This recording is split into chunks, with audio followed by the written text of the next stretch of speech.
There are times when I really wish I had my old SPI S&Ts kicking around here. They're all at my mom's house, well, except for ones that I've bought recently, or maybe one or two that had something interesting in them that I needed for another game. This is one that I really loved the cover for. I just have a thing about ship battles. It wasn't a particularly beautiful ship battle cover, but it was a nice one. And this is also a favorite game of mine. In fact, it may be my favorite, I think it is, my favorite Age of Sail game that I've seen so far.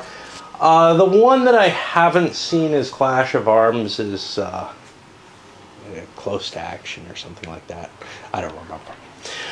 Okay, so first thing you notice on this, no hex map, squares, and it's an SPI game. You have these ship counters, which have a number of values on them, and no, I haven't even skimmed the rules on this, so I'm going to have to look them up. You've got a fire value, which I think relates to the number of guns directly. I'm not positive. I seem to remember that, though. A sailing value, which is going to be kind of its quality and ability to move on the board. A rate, which is, well, what rate, ship of the line it is, with fifth rates and whatever. We go down to, like, I see a 7th rate there. I think it may go down to 8th rate, which don't really exist. They're lighter ships being evaluated the same way. And that's important in terms of taking damage. And a crew value, which is primarily important in case there's boarding combat. You also, of course, have the nationality, the name of the ship, blah, blah, blah. A little thing to mark. This indicates that it's fired, so it has no fire value anymore. But, well, you have 2 broadsides, so that doesn't quite work properly. The more innovative thing in this game, although the ship counters are, with all their information on them, are fairly useful, is these little counters. These are your movement chits, and you're going to be selecting one of these. You have a set of, I think, 5 or 6 different orders that you can make. You're going to select one for each of your ships, and then you have to kind of try to follow that during your turn. And it pretty much, because of limited speed of movement, it pretty much determines where you're going to be moving. You don't have a lot of tactical decision once you've placed this pre-plotting here. But it's also not the heavy burden of a written pre-plot. Okay. Sequence of play on this. Every 8th turn, you're going to be doing this strategic cycle. And basically you take care of whether the wind is changing here, right? I don't remember. Swell phase, you see if the wind pushes your ships around. Fire phase, ships that are on fire can blow up. And you can choose whether or not to add sails to your ship. The studding sails, where you'll be able to move a little faster, but your rigging hits will be more difficult. Then we go to the fixed part of the turn, which is really command decision. You place these. And these come in different sets, A, B, etc., which match to the sailing quality of the ship. Okay, and let's see. Then you take the action phase, you flip over all your counters. Each ship is going to have its movement allowance, and that'll be determined based on the wind facing and the order, well, based on the wind facing, and you can mark it by rotating the counter to the speed. So this would indicate it's going 6. This would indicate it's going 3, just towards the bow of the ship. And then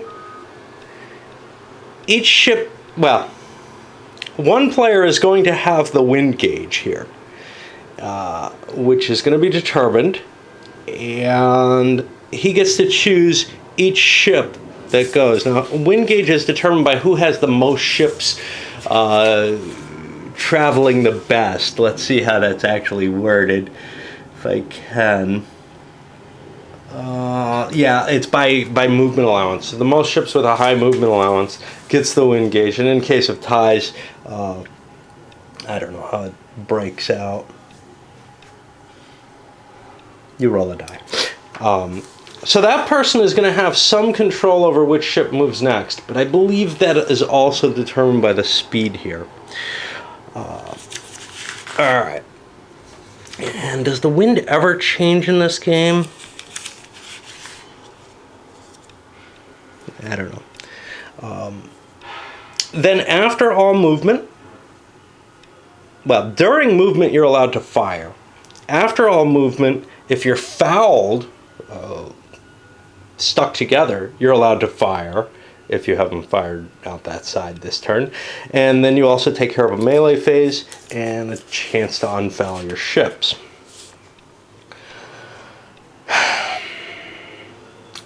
The sequence of the different commands and how you have to execute them are expressed here.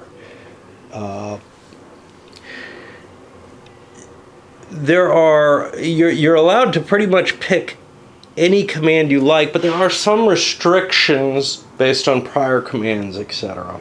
And there's effects based on the wind as well. Certain critical hits, for example, a wheel critical hit means that you have to roll to see if you get your command off. You have certain crew value requirements to doing, say, tacking. Okay. So the way the movement allowance itself is going to be determined is somewhere in here there's a wind counter. I don't know where. Didn't get a chance to sort. Alright, well anyway. You're going to have a counter indicating the direction of the wind. There it is. There's a couple of them actually, indicating the direction of the wind. And how that wind hits your ship determines its movement. And this is all actually very, very much similar to many ship games. What they're trying to represent here, I'm trying to see if I can find the... There's a little chart. Oh, here it is. Here it is. So here's your different positions. So if you're running, for example, you're going to be going a little slower than if you're broad reaching. About the same as beam reaching. And you'll see they match out here. So what you do is you check this little thing against your type of sailing, A, B, or C, and you'll see what kind of movement allowance you have. So this is a B ship. It is a running in this case, which means we'd get a 4. So whatever order I put down, I would face the speed to 4. Okay. We know how the weather gauge is determined.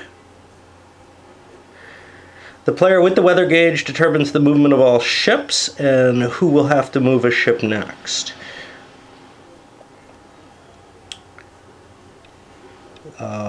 Each time a ship moves a square, he has to declare a new unit moving. And also if a ship tacks, where it stays in the same space but turns a little, he also gets to declare a new ship that moves. And then that player must choose to move a ship of his choice, and then the weather gauge player gets to choose again.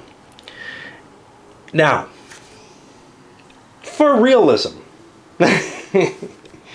and especially because larger ship battles are bigger, they added optional, or I don't know, yeah, larger ship, that doesn't make sense. They make an optional rule for ships, for scenarios with 7 or more ships, that you must move the ships that have the highest movement allowance on the map before moving ships with the lower movement allowance. The player with the weather gauge has to comply with this when declaring. I like that rule a lot. I tend to play with that even with smaller scenarios, because otherwise you don't get kind of that pulsed movement. The problem with it is it takes a lot of the power away from the weather gauge player. The weather gauge player has so much control over this game. Maybe we'll try a scenario each way. Anyhow. Okay, so your commands are fairly simple. If you do at a head, port, or starboard, then, well, with a head you're not allowed... Let's see what we got here. There's ahead, port, and starboard. With ahead, you're not allowed to turn. You must just sail forward. That's pretty limited, to tell you the truth. With port or starboard, the requirement is that you have to face at least 45 degrees further in that direction. So for example, if I had, let's see, there should be a tack somewhere too. If I had a starboard on this sucker, and that 4 movement allowance, I could move and turn a little towards starboard. But I don't have to do that on every move. I just have to make absolutely certain that I'm able to do it.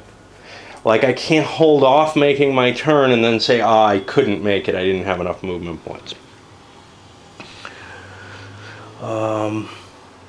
When you have a port or starboard turn, you're allowed to turn either, when you move forward, you're allowed to turn either 45 degrees or 90 degrees right within any given square. But you are allowed to make more turns than necessary, than absolutely necessary. Tack and wear commands are specific little things. This is kind of reminds me of, do you remember Blue Max? Except with plotted, well, no, Blue Max had plotted movement. This kind of, one of them, so a tack command allows you to sit in place and you can spin either 180 degrees or 45 degrees off that. And that takes your entire movement allowance. A wear command spends your entire movement allowance to turn nearly all the way around again within 45 degrees of 180. And you blow 1 hex downwind. Now, is there a restriction to these? I seem to remember there being a restriction to when you can pick this sucker, based on something other than that.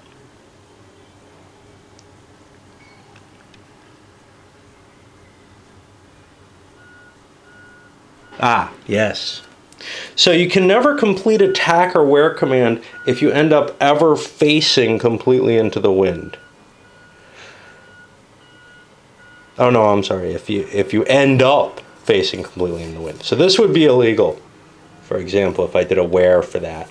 But I could end up in either of these positions. Okay. Now when you're moving, when you're doing your normal movement point, you're allowed to, well, you count off movement points as you go, right? Because you have this movement point value on your ship. And it costs 2 movement points to move flat across a square and 3 movement points to move across a diagonal. Now this is important because if I was facing like this with the starboard movement, with my 4 movement points, if I move into this square, I must make my turn if I haven't made one yet for the turn. Whereas with this, I move 2, that reduces my movement, and I could turn, but I don't have to. If I turned like this, it means I won't move anymore, so I can just take my shit off the thingy. If you're taken aback, if the wind's directly facing you, you don't get a command ship. Instead, you're going to drift with the wind. If you end up taken aback during a regular port or starboard move, i.e. moved so that you turned into the wind directly, you lose your command ship and you start drifting.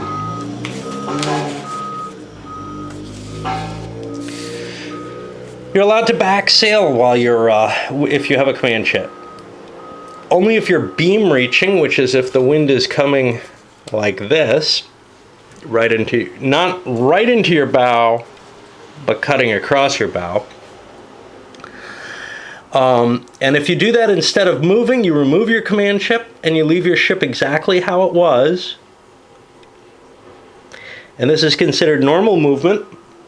You just don't have to continue moving forward. A little bit of an extra maneuverability when you're facing into the wind. And that can be very, very valuable. Okay, if you enter a square occupied by another vessel, you become fouled. Command ships are removed from both, A maximum of 4 ships may occupy the same square. They're just in a stack, a big pile. But you may avoid fouling if you like. If you have no alternative but to foul, you can take a free 45-degree turn. If it's impossible for you to avoid fouling with a stick of 4 ships, your ship will end up drifting instead. If you have a port or starboard command, you're allowed to actually violate that command to avoid fouling. So let's say, let's see. Say I have a starboard command here, and I'm moving into, I'm sitting like this. Well, I could be moving forward. I, of course, could make a starboard turn and move, but alternatively, I could make a 45-degree port turn and move.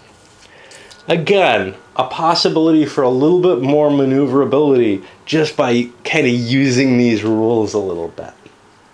That could seem a little gamey, but I think it actually works out pretty well for the way this works, because these are things that are hard to engineer, but they're kind of cool to take advantage of. Heaving 2, if you've got a command ship and you are beating, wait.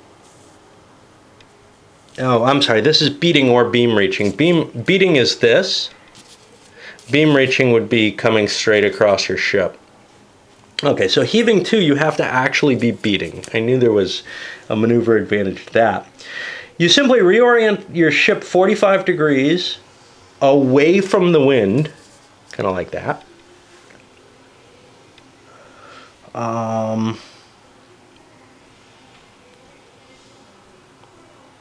You remain in the hex you were in, or the space you were in, and you lose your command ship. This is considered normal movement, even though you don't enter a new square. And then the player with the weather gauge chooses another ship. Now, you can also fire after you do any one of these movement acts, right? So if I move forward 1 space, whether I turn or not, I take care of that. But then I'm allowed to take a fire action. If I heave 2, then I'm allowed to take a fire action. You have a lot of maneuver opportunities in here, but it's key to keep the wind in your control. Rules for drifting are fairly simple. You make a die roll and see whether or not you get just pushed by the wind. Okay, fire combat. Fire combat here is also this is a very simple game. Fire combat is also very, very simple for a naval combat game. I know, your wooden ships and Iron Men probably isn't too far from this, but some of the things like Flying Colors, which I played more recently, really kind of annoyed me with the degree of modifiers you have to remember for fire combat. For this, you're allowed to fire once per game turn. I thought it was out of each side, but I may be mistaken. Okay. And in order to fire, you declare a target, and you count the range. And then what you're going to do is you're going to roll your old 11 to 66 dice here to see what happens. Maximum range for fire is 20 range points. These are like movement points. You're also going to keep into account your rate. The bigger the ship, the better its fire affects another ship. The smaller the ship, the less its fire affects. The more it's affected by fire. You have these little, essentially line of sight or firing arc diagrams like an SFB. You have to specify whether you're shooting at hull or rigging. Okay. So, what you're going to be doing is you're going to be rolling a pair of dice and trying to get your 11 to 66 underneath your fire value.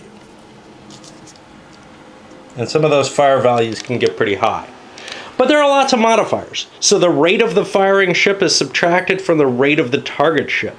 If the result is 0, there's no modification. If it's positive, it's multiplied by 10 and then added to the firing ship's firing value. Okay? So if my rate in this case, I'm a rate 8, and you're a rate 6.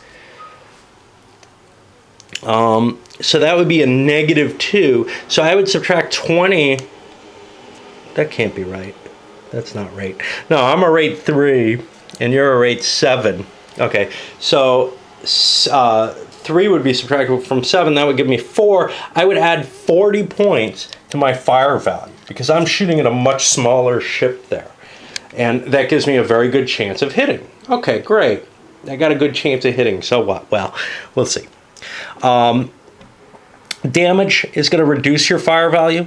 Number of hull hits divided by 2 times 10. These are mostly in 10s. If you fire rigging fire, you lose 10 from your fire value. If you just tacked, you lose 10.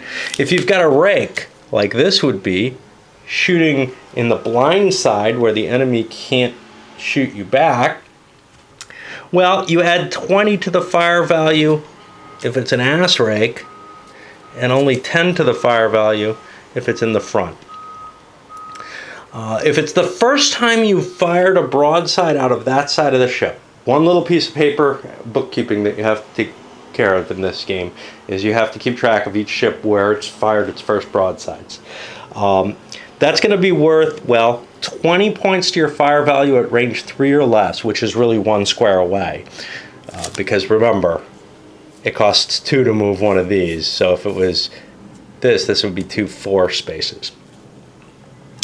And at 4 to 6 range, it adds 10 to your fire value. All right. Well, your fire value is important here because you roll the dice and you want to try to get less than it.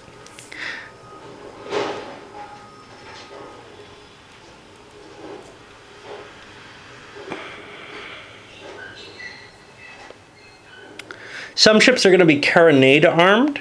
They'll have an asterisk on their fire value.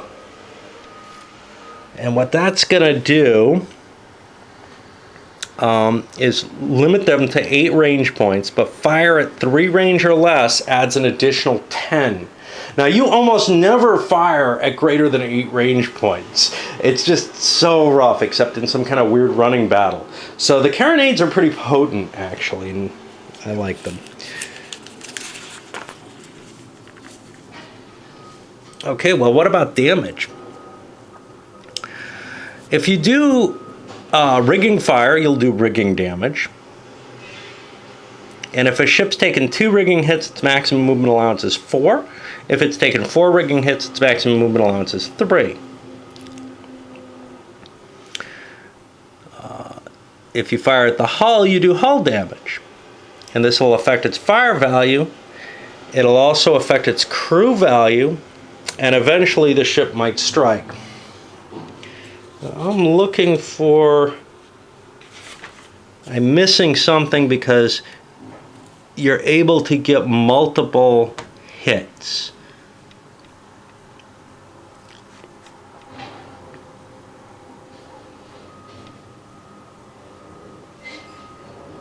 Off a single shot, and I'm trying to find where the rules are. Okay, after the fire value is determined, you roll 1 large and 1 small. If the result is greater than the value, it's no effect. If you're equal to or up to 40 less than the value, you do 1 hit. If you do between 41 and 80 less than the value, remember, if I've got a rake here, I might have an extra 20 points, an extra 20 for first volley, well, an extra 10. So I could be over 100 points here. So it is actually possible that I could get some of these extreme values. So let's say I'm between 41 and 80 points under the under my fire value. Then I do 2 hits, and if it's 81 or more, I'm going to do 3 hits. If I get double and I get a hit, I cause a critical hit. And critical hits are covered over here, and they're just going to be sort of special effects. You could knock down a mast, you could hit their wheelhouse and make it so they can't maneuver anymore. Lots of cool stuff can happen there. It's not a lot of detail, but it adds a few little pieces of flavor. All right. If a ship's lost 3 masts, 2 or more rigging hits in any number of masts, If it's a prize, if it's been abandoned, or if it's been fouled, it's dead in the water, and all it's allowed to do is drift. It can't get a command anymore.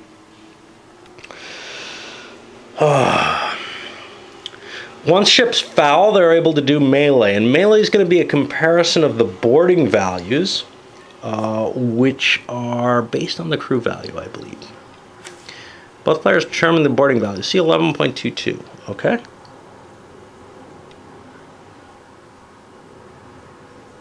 I don't see 11. There it is. It's the current crew value minus the rate. Okay, so the crew value is the final number here minus the rate. This would have a boarding value of 5. This has a crew value of 6 minus the rate. It has a boarding value of -1. So then you roll a die, you add it to your boarding value, and if it's negative, that sucks. And the sums are compared. If one person's 150% or more than the other person, then they have captured all the enemy ships in the square as prizes. If you don't get a 150% bonus, the melee has no effect, and you just keep going. You don't keep track of crew members this way. The only way crew members die is by getting the ship shot up. Again, it's not trying to be the most detailed game. Unfouling, if one player wants to be unfouled, you can roll a die to see if you get out of there. If both ships want to be unfouled, if they're the same player, essentially, well, both players get to roll for unfouling, and it's a 1 only. If one player has only their own ships in place, the unfouling's 50-50. If a ship takes 10 minus its rate number of hull hits, okay? So this is a 3rd rate, it would take 7 hits. This is a 7th rate, it would only take 3 hits. It's going to strike colors and basically abandon. Rigging fire won't cause abandonment, and an abandoned ship will actually officially strike colors and become a prize if somebody moves next to it. A prize isn't really a big bonus. You just can't shoot at it anymore. It's going to be a victory point advantage, but the big thing is that's all it really does, is it's a victory point side of it. It'll have a crew value of 1 and maintain its own rate. It'll still be fouled. You can try to unfoul it, but they're really not capable of doing anything, and nobody can shoot at them. And you can recapture them. But that requires melee combat. They don't just become victory points after that. And a recaptured prize becomes a prize itself. During the strategic cycle, we worry about the swell. That's going to be all ships that are dead in the water have to make a roll to see if they move further. Drifting is the same kind of thing.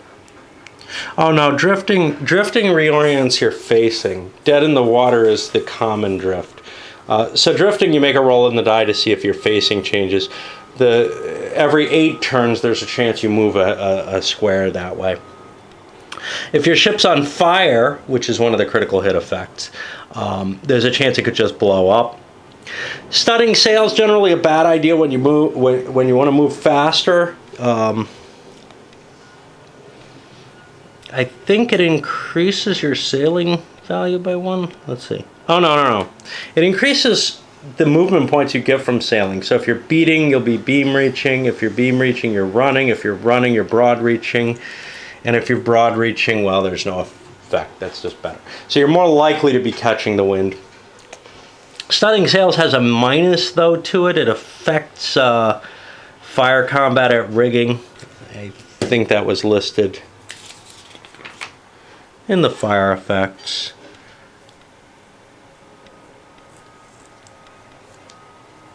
I don't remember.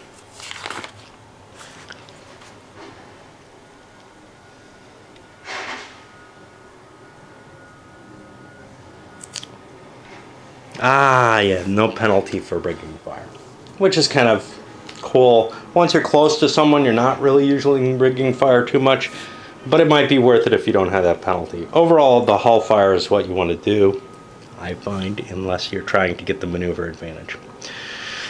In the scenarios, they're going to list where the wind comes from, and no, it doesn't appear to change. Unfortunately, you only have a small handful of scenarios, and one of them is an imaginary one from the Hornblower series, which I probably won't do. It's got some nice kind of bigger scenarios. Let's see. We have the John Paul Jones against the Serapis. We have, this is not too big, the Great Lakes Oliver Hazard Perry there, and then sort of a big Napoleonic fight. But unfortunately, unlike a lot of the other games, this was just a magazine game, so there weren't a lot of scenarios, you know, that were packaged with it, and I don't think, you know, nobody ever came out with more. And one of the problems is, unlike, say, Wooden Ships and Iron Men, where all you really need is the stats on a ship, it's like a minis game essentially. Here, well, you almost need these counters. I mean, you could play without them, but part of the pleasure and joy of this game is that everything's kind of printed and right out there for you to read and take a look at it, and you know, you've got it all on the map. You don't have to be keeping track of everything on paper. All right, I'll load this one up and we'll see what happens.